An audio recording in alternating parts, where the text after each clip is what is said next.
Okay, friends, we are going to finish working through Unit 8 review. Now, in order to find this page, if you're going, Mrs. Coron, I have no idea where that page is. Well, I made sure I put the pictures of the pages we're going to work on in Canvas so you know which ones they are. But inside your plastic bag, that big bag that I sent you home with before we left from school, remember I said this is going to be like your traveling desk. Well, you want to find this packet that's in there, this big math review packet where it says Unit 8 review. And I just want you to turn all the way to the back until you see this page. We've already done part of our Unit 8 review, but now we're going to finish it. So you should find Unit 8, culminative review, and then you should have 3 clocks at the top. Okay, so see if you can find that. And it's really important that you keep all your materials nice and organized at home. The problem is I don't have a copying machine to be able to copy extra copies for you. So we'll have to find an alternative way in case you lose some of your work. Okay, so let's get started. The first thing you want to do is put your name at the top of the paper.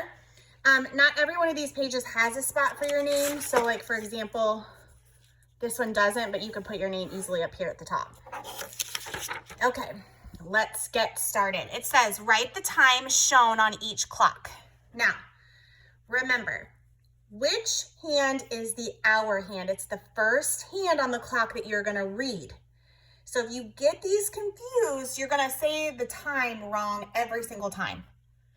So you should look for the hour hand, which is if you said it, the shorthand. That is correct. So right here, we're going to look at this clock. And it's okay to take your pencil and actually draw it straight out off the clock. It's a good strategy to help you figure out what time it is. And it's always going to be the number before the line, okay? Because sometimes the closer you get to half past or that 30 mark, this hand starts to tick more in the middle because it's getting closer to the next hour. So we know that it's 1 something, so I can put that down here. And then we count by 5s. 5, 10, 15, 20.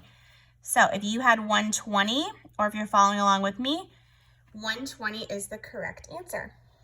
Alrighty, let's take a look at the second one. Again, we're going to start with the hour hand, and the hour hand is the shorthand, the little hand. And I'm going to draw a straight line out past the clock. And I'm going to circle the number that goes before the line so I know that the hour is 3 something. And again, here's the minute hand. Now, instead of counting all the way around the clock, which you can still do that by 5s, if you start here at the 6, the time is actually, what minute is that? It's the 30 mark. So I could just go 30, 35, 40, 340. That saves me a lot of counting. Okay, that's called smart math. Going to what you know and then moving on. If you want to double check your work, you can always go back to the top of the 12 and count by 5s. 5, 10, 15, 20, 25, 30, 35, 40. Okay, let's do the last clock here. Again, here's our little hour hand. It goes first. So it's always the number before it. So it's 8. And then we say 5. Now, I'm not going to write 8 with a 5. I'm going to write 8:05 because it's showing the 5-minute mark. Because if we get to 10, that's when we make our double digit there. So check your work with mine. Then problem number 2 says, Giovanni estimated the length of each line segment. Okay, this is a line segment. It should have 2 points. This is the starting point and the ending point. And it says he estimated. That means he guessed.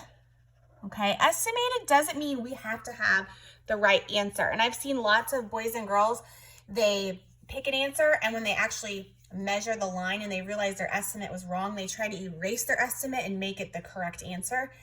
We don't want you to do that. I want to get your best estimate, okay? That helps me understand if you have an idea about how long that line might be. So Giovanni estimated that it's about 5 inches. Would you agree with his estimation? What do you think? Do you think that's about 5 inches? Yes or no? Now, I'm going to say It's pretty close to 5 inches. I'm gonna say yes.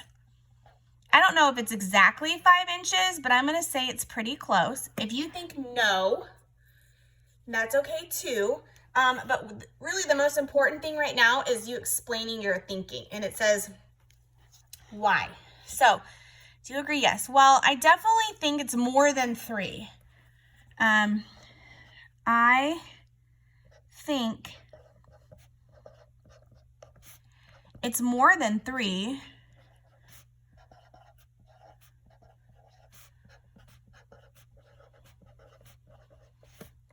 inches.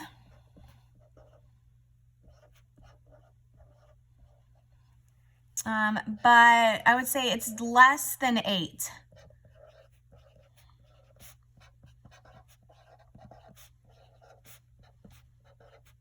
Definitely more than 3, but less than 8 inches.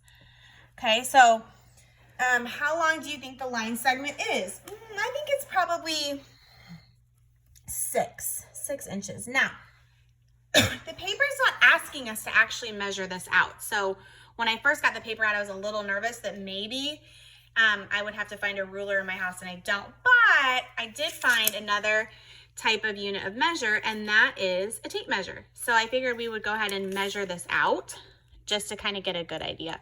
I always put the end of my ruler or measuring tool at that point. I start at 0, and look, was Giovanni correct? Yeah, he was exactly right, right? So 5 inches. Was I pretty close? Yeah, I think that's, and I explained my answer. I definitely thought it was more than 3. If you look here, 3 would have only been right here. So I knew it was more than 3, but I knew it had to be less than 8. Look, 8's way over here, almost off my paper. Okay, so I think I explained myself pretty good there. All right, let's look at this line segment. It says about 2 or 3 centimeters, and you can say that in an estimation or a guess. You can say 2 or 3. Okay, so again, a line segment would have a point at one end and a point at the other end. You have to have those points, right, in order to make them a line. And do we agree? Well, if you look over here, remember when I measured that out, it was about 3. So I'm going to say yes, this is correct. And I would say, do you agree? Yes, why? This line is shorter than the first line.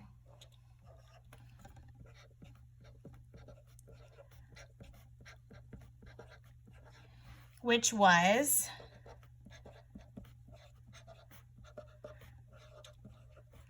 5 inches. So that would make sense that it would be 2 or 3 centimeters. Oh, I used the wrong unit, didn't I? 2 or 3 centimeters is definitely smaller than 5 centimeters. Okay, so it says, how long do you think the line segment is? I'm going to say it's about 3 centimeters. Let's take a peek. Let's use my measuring tool and check this out. I put it up, line it up perfectly at the 0. Oh, wow, look, it's about 2.5. So that would make sense because 2 or 3, well, right down the middle would be 2.5. So that was a pretty good estimation. All right. Good job. Make sure if you're not following along with me that you checked the work, make any changes that you might need to make, and then let's go ahead and turn it over on the back side. It says, make sure you put your name somewhere on the top too. It says, solve, try to make friendly numbers. It says, pick one of the problems above. Explain how you added the numbers. Well, let's think about smart math. Where would I start first? And boy, I can see in my mind right now, hands flying up. I can see people going, well, I would start. So where would you start if you were solving this problem? You've got 18 plus 6 plus 4 plus 22. That's a lot of numbers to add up right away. So quick math, smart math is right here. I can look and see 6 plus 4 is actually 10. Okay, so now Let me look here. Oh, look, 8 plus 2 is 10. And if I carried that 10 over, I would have one group of 10 plus the 2 10s here and 20. So that would be 3 groups of 10 or 30 plus this group of 10, which is 40. I probably feel like I'm losing you guys. And then add this 10, which is 50. Okay, so I'm gonna do this one. Let me pick this one to solve. If you pick a different one, I'd love for you to share your thinking down here of how you solve the problem. But I'm gonna put, I know that 6 plus 4 equals 10. Okay, that's where we're starting first. And I could say, I also know that 22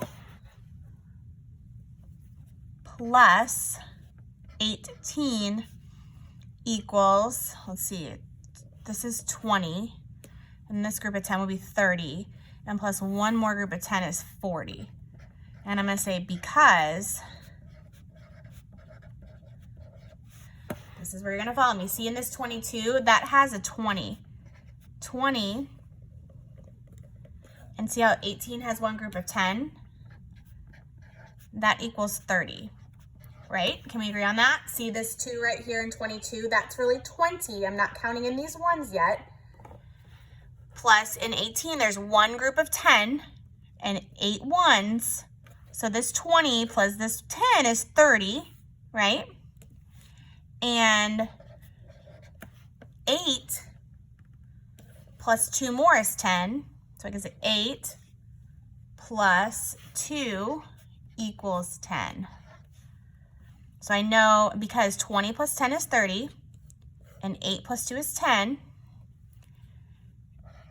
And when we add 30 plus 10, we get 40. Agreed? Now, we can't forget about this 10 up here. So 40, then I added this 40 plus this 10 to equal 50. Okay, now that's just the way that my brain saw the numbers.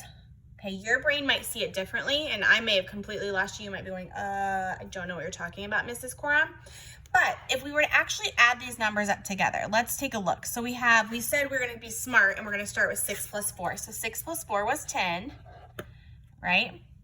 And then we had the numbers 18, and we had 22.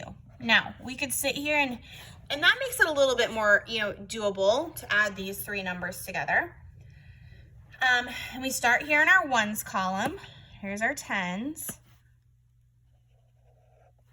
Okay. And we say, well, 0 doesn't really count. It's not there. So we have 8 plus 2, and we know that that's 10, right? 8 plus 2, 8, 9, 10. Okay, so there's our 10. The 0 comes down here. This 1 goes all the way on top over here. I'm gonna add an extra 1 over here. Do you see it? It's teeny tiny. So 1 plus 1 is 2, plus 1 more is 3. And then 3 plus 2 is 5.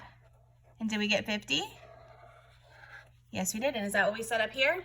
Yes, we did. Okay. Now, I know that's a lot of writing, and I know it's easier to say it than to write it down. But your paper should be filled with more words than just, I knew because I did it in my head. Okay, your math teachers want to see your thinking. When you get into 3rd, 4th, 5th, 6th grade, 7th grade, they want to see that. If you picked this problem instead, I'd love to see how you solved it. I can see right here that 5 plus 25 is already 30. So what else did you do? Okay. So what we're gonna do is we're gonna go to the next page. I'm gonna make another video for that page. Actually, no, I'm not. We'll just stay on this one.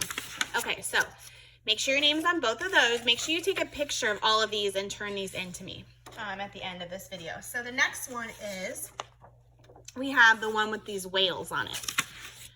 Okay, let me zoom out a little bit. It says, make sure your name's on the top. Put your name up here so I can see that it's your paper. It says, for each problem, write a number model with a question mark to show what you need to find. Well, we do this every morning in morning review when we do our story problem at the bottom of the page. So you know how to put a question mark in where you're trying to find the hidden number, right? The question that we're looking for, the number. But remember, number model is just a fancy word for saying number sentence or saying blank plus blank equals blank, okay? It's our math sentence. So it says, to help you draw a total part, which we do these in morning review, or we start and then we add or subtract and then we end somewhere. Or there's one called quantity difference. And we've not talked much about this one. I'm going to maybe try to review some of that before the end of the year. But you definitely can do these too, for sure. And it says, solve the problem and write the answer. So this says the minke whale is 28 feet long. And the humpback whale is 51 feet long. So here's our numbers. 28 feet long, 51 feet long. Okay, how long are they all together? So when we see those words all together, we know that they're asking us to add, right? And our unit is going to be feet. It's always right next to a number, so just box it in. Okay, so the number model or number sentence would be, we're going to kind of doing a part total, and we're doing a start, change, end. But it's going to be 28 plus 51 because they want to know how long they are all together equals. Now, let's stack this up in our free space. So we've got 28 plus 51. It's okay to show your math in free spaces. Math teachers love that, okay? I want to see what your invisible thinking. So 8 plus 1 is 9, and 2 plus 5 is 7. 5, 6, 7. So 79 feet. Look, they did the unit for you, but let's not be lazy. Let's go ahead and write it in because we have good math habits. Okay. Does that make sense? We actually used, if you think about this up here, the part would be 28 plus 51, and the total would be 79. And then the start would be 28, and then we added 51, and the ending was 79. Okay? All right. Let's look at this one down here. It says the sperm whale is 58 feet long. I'm actually going to write this on top because I can. So 58 feet long. Circle my number, box in my unit. Together, the sperm whale and the killer whale are 85 feet long. Put a question mark up there for me. I'm so sorry I forgot to do that. It asked us to do that. Okay.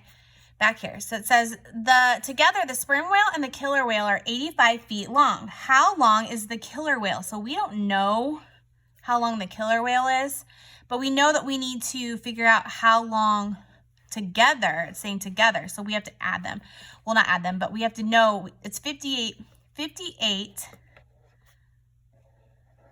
plus something equals 85 feet.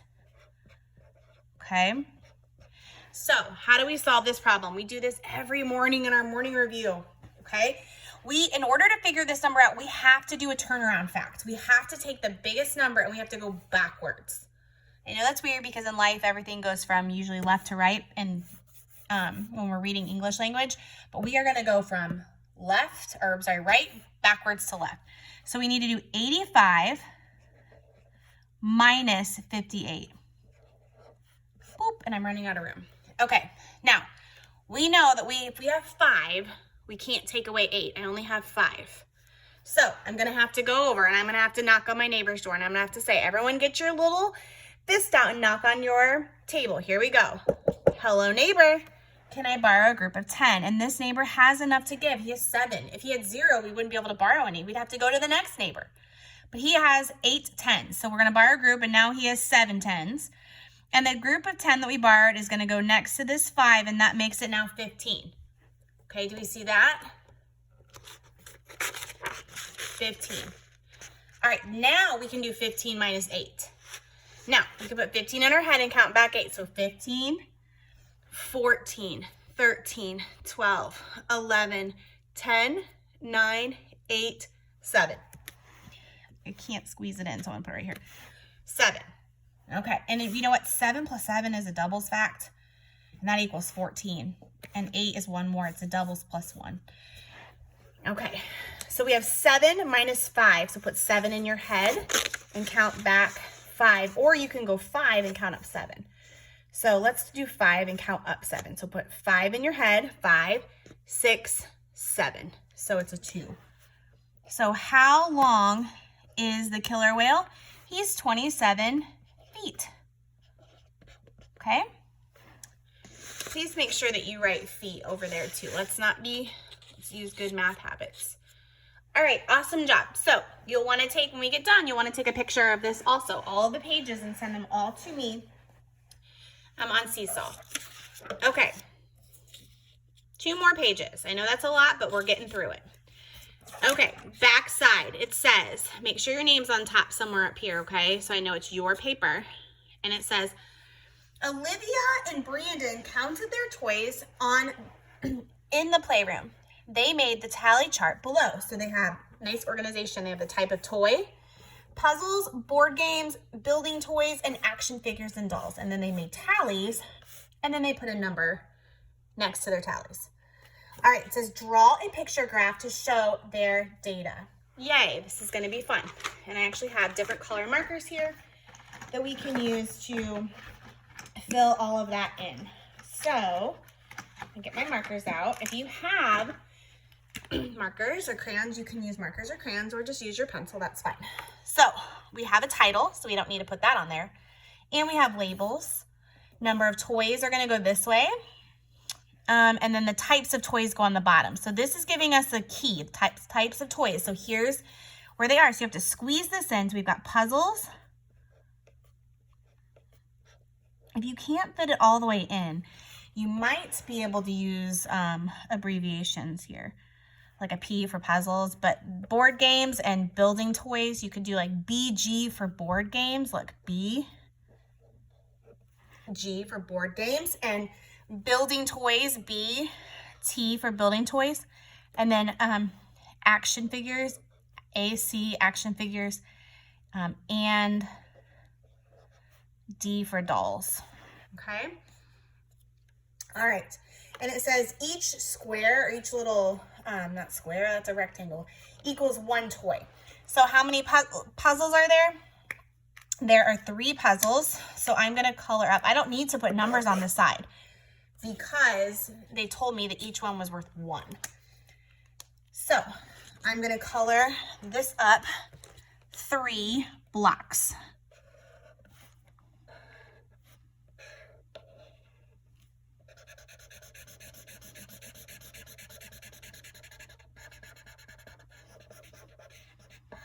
Okay, and then board games had 5. So I'm going to 1, 2, 3, 4, 5. This reminds me of when we were making our bar graph for the first grade class for the mystery animals, which, by the way, they have a surprise for us. And I can't wait until they send it over. They've been working hard on some stuff for us, even out of school. Just super fun. Okay. So there's 5 board games. And then building toys, there are 8 building toys. So we are going to color up 8. 1, 2, 3, 4, 5, 6, 7, 8. Or smart math, we could have started at 5, 6, 7, 8.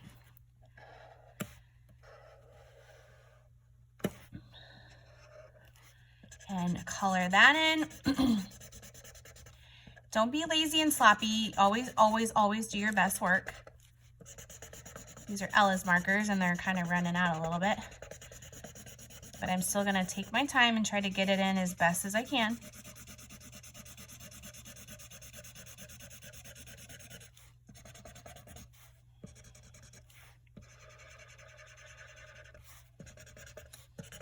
Okay, and then the very last one was action figures and dolls. And that had 6. So let's do smart math. If we know this was 5, it would be 1 more right here at the top.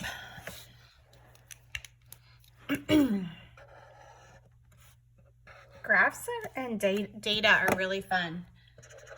Especially when you're looking at nonfiction text. There's some of those nonfiction text features have graphs that tell you some information. Take a look at those. Don't overread them when you're looking at nonfiction text. It can tell you a lot of information. All right, so there we go. So we filled in our bar graph, and I'm pretty proud of that. Okay, so make sure that you take a picture of that one. Don't forget to take a picture. And then we are ready for our last page, which is also a bar graph, and it looks like this. Okay, so it says, make sure your name's on the top for me, and it says, Jason's class graphed the weather data for the month of November. I wonder if you've been working on your weather. You were supposed to graph how much rain we got. I hope you guys kept your rain gauges out because we had so much rain and hail. I was really proud of Zachary for writing a weather report for us, because it was quite the storm the other night. Okay, Jason's class graphed the weather data for the month of November. It says use the graph to answer the questions.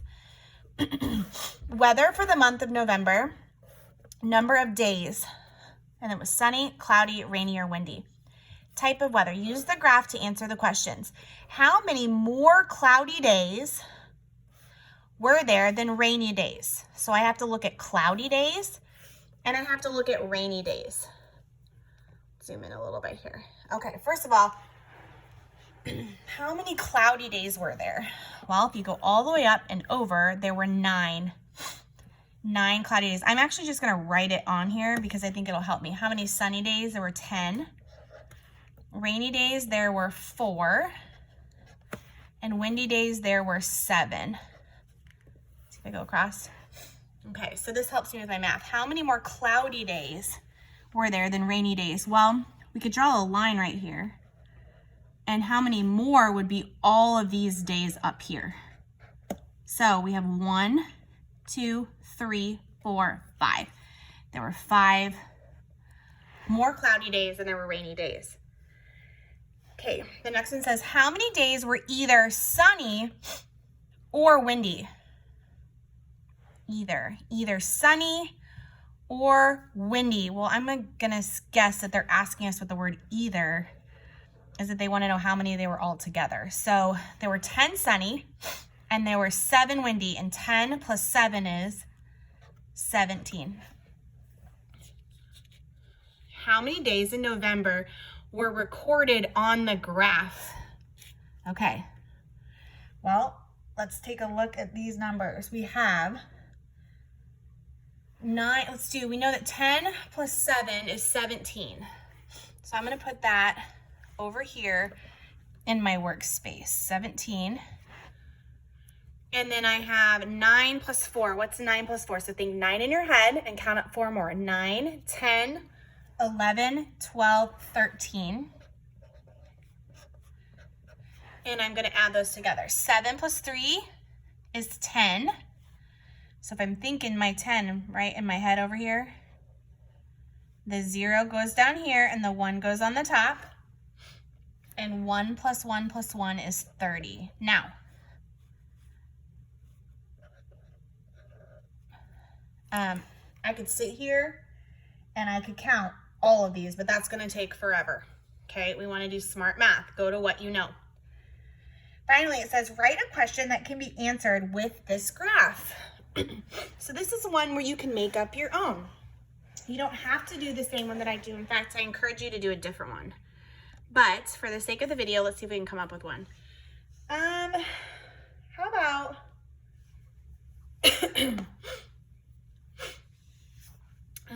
how many days were not sunny?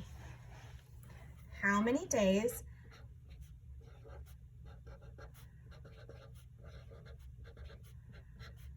were not sunny?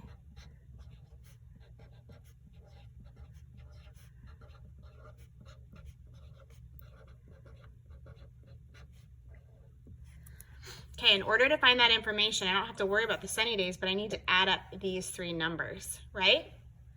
Well, if we remember back to our last problem, we said 9 plus 4 was 13.